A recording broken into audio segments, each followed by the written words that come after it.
Hey, what is up guys? GuitarRock here, welcome back to another Brown Dust 2 video. Alright, let's talk a little bit more about the Powder of Hope shop, but first I want to showcase a little bit of Michaela because I didn't really make a dedicated review for her. Now, is she strong or is she weak?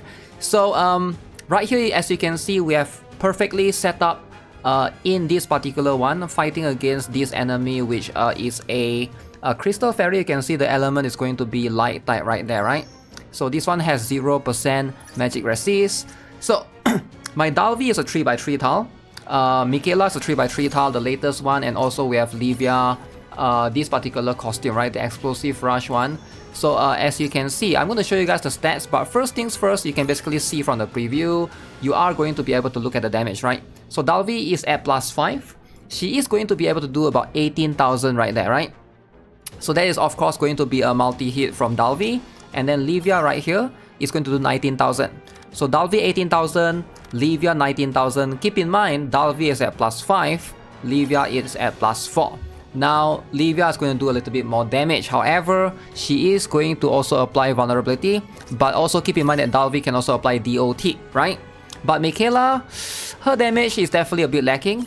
So she is only going to do about 9,000 right there. You can clearly tell from the preview.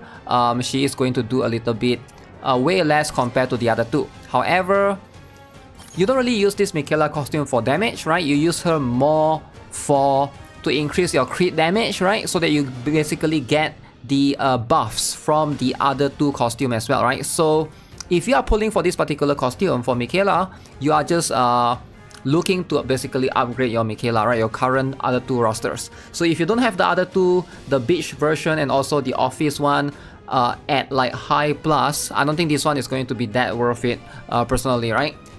Especially when Dalvi is a free character that everybody gets at +5. I said everybody, but I know some of you guys started the game late, I get it, but will they ever give her again? I have no idea, right? But yeah, that's just pretty much it. You can basically look from the damage itself. Is she worth it? Is Michaela worth it? In my humble opinion, no. If you're looking for damage, she's not going to be the best candidate for that, right? So that's something to keep in mind. Still going to be decent if you're trying to clear AoE and stuff. But yeah, we do have option with that particular Livia, which also is a 3x3 tile and is also an amplifier character. Oh, also one thing that I forgot to show is going to be my stats. So let me jump into one more battle, show you guys the stats first before we look at something else. So Livia has these stats right here. You can see 7,000 attack, but we got 175% crit damage, right? So for Michaela right here, a little bit less attack. We got 6,000 attack as opposed to 7,000, 1,000 less, but way more crit damage percent. And then last but not least, Dalvi, 6,000 attack, 203% crit damage. So take that with what you will. Their gears are actually about the same, but Michaela's base stats for, I believe her crit damage is higher and the base attack is lower. So definitely something that you want to keep in mind as well. So let's jump into the Powder of Hope section. Okay, so obviously right now, as you can see, we got 4 amazing options right here with the Descendant of the Witch, Celia, Dark Saintess, Liberta, Codename A, Rafina, and of course, new Higher Seer. Now, priority. The best one obviously is going to be her, Dark Saintess Liberta. If you don't have her at +5, you definitely absolutely have to obtain her. This is going to be one of your best chance. I believe she is going to be one of the more future-proof character.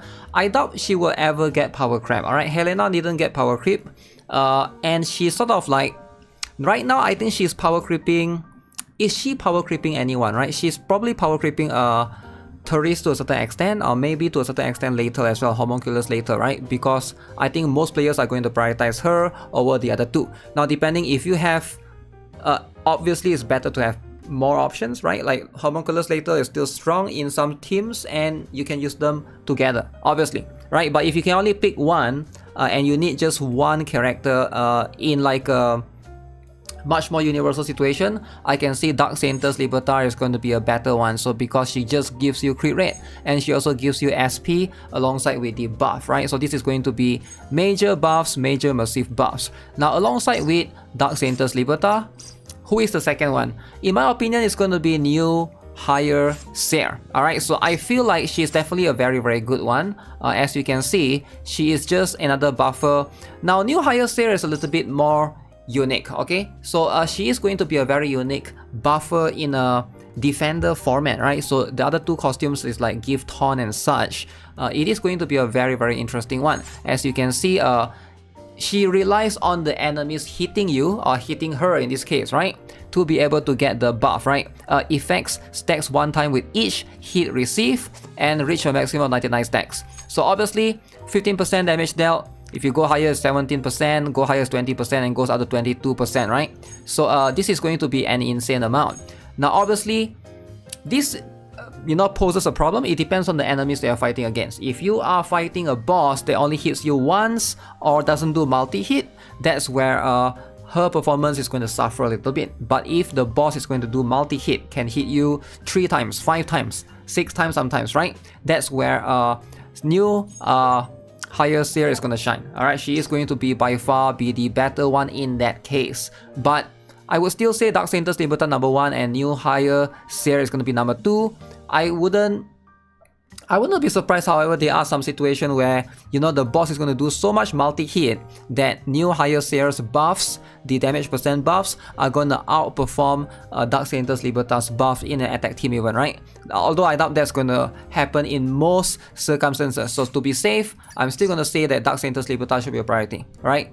Now, with that being said, these two should be your main focus. The other two is going to depend. The Descendant of the Great Witch Celia, this one is not really a priority, right? It's more so it just gets, if you have one copy, I think that's going to be cool, alright? If you want to get to +3 just for the SP reduction, I guess you could, but this particular costume, I don't think is worth it to +5 all the way, right? It just gives her more damage. Everything else you can try to obtain from the potential liberation. As for Codename A Rafina, this one is just mostly used to reduce the enemy's defense. Now if you are using this, that's going to be the purpose of this particular costume. You're not really going to use this to do damage. So I don't really recommend getting the upgrade all the way. Although you can see it's going to just give you damage up until +3, then you get the SP reduction, right?